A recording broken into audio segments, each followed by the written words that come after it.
Dear students, आज हम intelligence theories पर फोकस करेंगे, जिसमें हम बताएंगे कि कितनी टाइप्स की हमारी इंटेलिजेंसी थ्योरीज़ होती हैं।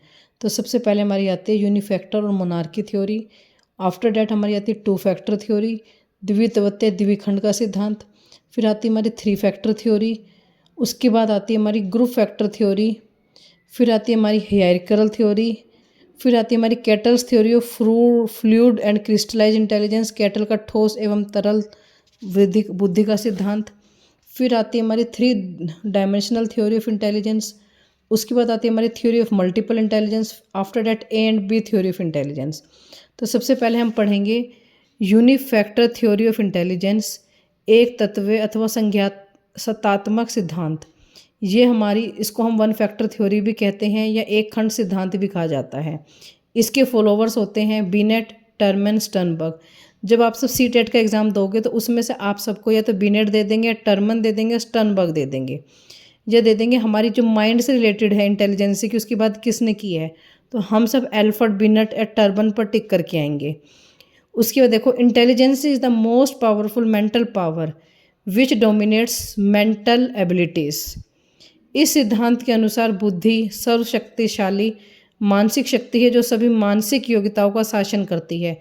इसका ही मतलब है कि जो हमारी बुद्धि है वही हमारी सारी सर्वशक्तिशाली है, वही हमारी मानसिक योग्यताओं का शासन करती है। तो मतलब जो माइंड से रिलेटेड है, माइंड से रिलेटेड कोई भी वर्क आएगा तो आपका एल्फ्रेड बीनेट आएगा। इसके फादर है एल्फ्रेड बीनेट।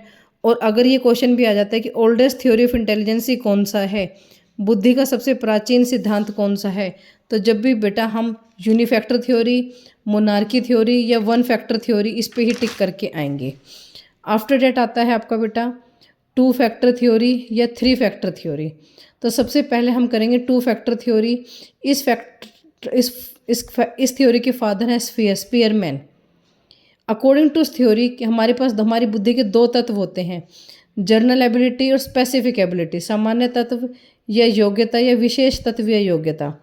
जर्नल एबिलिटी क्या होती है, ये सब में पाई जाती है तथा सभी में पाया जाता है। ये इनिशिएटिव जन्मजात होता है। This factor is always equally है तथा सदा एक समान होता है।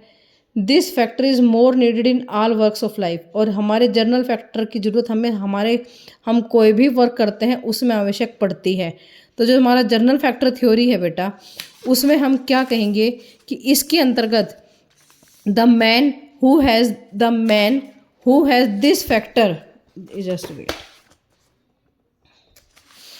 जर्नल फैक्टर थ्योरी में हम कह सकते हैं the man who has this factor he more gets more success than other person. जिस व्यक्ति में तत्व होता है वह दूसरों की अपेक्षा अधिक सफलता प्राप्त करता है।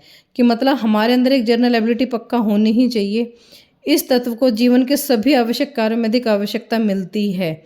स्पीयरमैन ने प्रत्येक व्यक्ति की सामान्य योग्यता को में भी अंतर माना है कि जिसमें यह तत्व ज़्यादा अधिक होता है वह उसकी दूसरों की अपेक्षा अधिक सफलतापूर्वक प्राप्त करता है। कि मतलब हमारे व्यक्ति के अंतर्गत जिसके अंतर्गत जितनी जर्नल एबिलिटी अधिक होगी वो व्यक्ति हमारे जीवन में उतनी अधिक सफलता प्राप्त करता है। Specific factor theory of intelligence बेटा क्या कहता है, ये कहता है कि हर व्यक्ति में अधिक मात्रा में होती है, यह तत्व भिन्न भिन्न व्यक्तियों में कम या अधिक मात्रा में होती है। जो हमारा स्पेशल फैक्टर है वो एक्वायर्ड होता है, विशेष तत्व को अर्जित किया जा सकता है। इधर देखो बेटा एक डिफरेंस क्या है कि जो हमारा जर्नल फैक्टर वो इनिशिएट होता है, जन्मजात होता है, और ये जन्मजात नहीं होता, ये हमें विशेष तत्व ही हमको अर्जित करना पड़ता है। इसके अंतर्गत आप ये भी कर सकते हो कि इफ़ ए पर्सन, जिस पर्सन के अंतर्गत has more quantity of any special factor he gets more ability in that. इसका मतलब है कि जिस व्यक्ति में किसी विशेष तत्व की अधिकता होती है वह उसमें क्षमता भी प्राप्त कर लेता है। यह तत्व भिन्न भिन्न व्यक्तियों में अधिक मात्रा में पाया जाता है। विभिन्न क्रियाओं के लिए भी विभिन्न प्रकार के लिए विशेष तत्व निर्धारित किए जाते हैं बेटा। उसके बाद मैंने आपको बताया था थ्री फैक्टर थ्योरी। वैसे हमारे स्पीयरमैन ने जर्नल फैक्टर, स्पेसिफिक फैक्टर ही बताए, सामान्य तत्व और विशेष तत्व। पर उसने कहा है कि एक थ्री फैक्टर थ्योरी भी होता है जिसके द्वारा हम अपनी इंटेलिजेंसी को माप भी सकते हैं। वो होता है आपकी which one, this one theory is आपकी, वो हमारी है बेटा लैंग्वेज से related, language and spectral intelligence. उसको हम क्या कहते हैं कि जो हमारी भाषा से संबंधित होती है, पर इस पर अब तक कंट्रोवर्सी चल रही है, तो इसके लिए हमारा भी कंफर्म नहीं है। तो आप इसमें सिर्फ आप यही करोगे कि हमारे जो स्पीयरमैन ने दिए 3 फैक्टर थ्योरी, जिसमें उन्होंने भाषा और लैंग्वेज को भी ऐड किया है, वेरी वेरी इंपॉर्टेंट। फिर आता है बेटा आपका मल्टी फैक्टर थ्योरी। बेटा मल्टी फैक्टर थ्योरी और ये students everyone, multi factor theory और ग्रुप फैक्टर थ्योरी दोनों डिफरेंट हैं, और थ्योरी ऑफ मल्टीपल इंटेलिजेंसी भी डिफरेंट है। तो हमारी जो मल्टी फैक्टर थ्योरी है वो हमारी दी थी थ्रोनडाइक ने। जो हमारी मल्टी फैक्टर थ्योरी बेटा वो किसने दी थी? थ्रोनडाइक ने दी थी। बेटा मैं बार बार बोल रही हूँ, मल्टी फैक्टर थ्योरी और थ्योरी ऑफ मल्टीपल इंटेलिजेंस दोनों डिफरेंट है। मल्टी फैक्टर थ्योरी हमारी थ्रोनडाइक ने दी थी, और आगे आने वाले टाइम पे मैं आपको थ्योरी ऑफ मल्टीपल इंटेलिजेंस भी बताऊंगी, जो हमारी हॉवर्ड गार्डनर ने दी थी। इसने कहा है कि जो हमारी इंटेलिजेंसी है ये भी 3 टाइप्स की होती है। वो क्या कहता है? According to Thorndike, intelligence is the collection of many kinds of powers and there is no need of any kind of inequalities in these kinds of intelligency. इसके अनुसार बुद्धि कई प्रकार की शक्तियों का एक समूह है, और विभिन्न प्रकार की शक्तियाँ किसी एक प्रकार की समानता की आवश्यकता नहीं है। कि जो हमारी बुद्धि है उसमें बहुत प्रकार की चीज़ें होती हैं, उसमें बहुत प्रकार की शक्तियों का समूह है, और विभिन्न प्रकार की शक्तियाँ किसी एक प्रकार की समानता की, और जो आपकी विभिन्न प्रकार की शक्तियाँ होती हैं उसमें किसी एक प्रकार की शक्ति की आवश्यकता नहीं होती। Thorndike does not consider the equal factor theory of intelligence. In his opinion all man have unique intelligence.